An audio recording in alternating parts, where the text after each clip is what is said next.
தமிழ்நாட்டு திருடர்களின் கூட்டத் தலைவன் மக்கள் வாழ்க்கையை சிக்கலாக்க வருகிறார். ஊழல் செய்யும் கூட்டத்தின் தங்கத் தலைவன் மக்கள் பணத்தை சுருட்டவே வருகிறார் வருகிறார் வருகிறார் மன்னன் வருகிறார். திருட்டுகளின் மன்னர் வருகிறார் வருகிறார். தலைவன் வருகிறார். உருட்டுகளின் தலைவர் வருகிறார். மக்கள் உழைப்பை மறுத்திடவே வருகிறார்.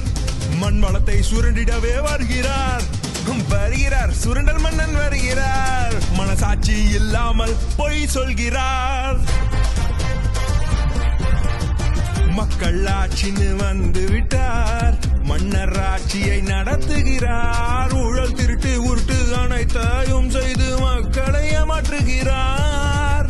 மக்களுக்குள் பொய்யை புகுத்துகிறார். நன்மை செய்வோம் என்று உருட்டுகிறார். பொய்மை தீமை கொடுமை வறுமை மட்டும் இங்கு நிலையாக கொடுக்கின்றார். வேலை வாய்ப்புன்னு வாக்கு கொடுத்திடுவார். தேர்தல் நேரம் வரும்போது பின்னர் ஓடி வெளிநாட்டில் ஒளிந்திடுவார். எதிர்த்து கேள்வி வந்து அவரை தாக்கும் போது ஆட்சி விட்டு போ,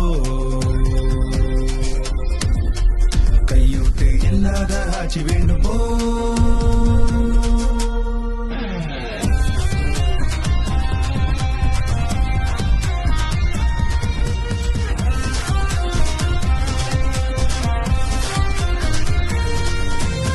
பெண்களுக்கான ஆட்சி என்று கூவி கூவி கூட்டத்தில் பேசிடுவார். ஆட்சி பதவி பவர் பகட்டு வந்த பின்னே அவதூறு பேசிடுவார்.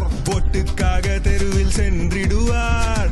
மக்கள் மனதை கவர்வதற்கு நல்ல ஆட்சி வருமா என்று கேட்டால் பதில் இல்லாமல் பொழிந்திடுவார். ஈழத் தமிழர்கள் நண்பர் என்றிடுவார். ஆட்சியை கையில் எடுப்பதற்கு கூட்டி உரிமை கேட்ட அவர்களிடம் பொய் வாக்கு மட்டும் கொடுத்தே சென்றிடுவார். போ பொய் மன்னா போ, 200 ரூபா உப்பிகளின் அண்ணனே போ போ ஊழல் ராஜா போ. தமிழ்நாட்டுக்கு களங்கம் கொடுத்தவனே போ அறிவிலிய போ அறிவிலிய போ. அடுத்த ஆட்சி உனக்கு இல்லை போ.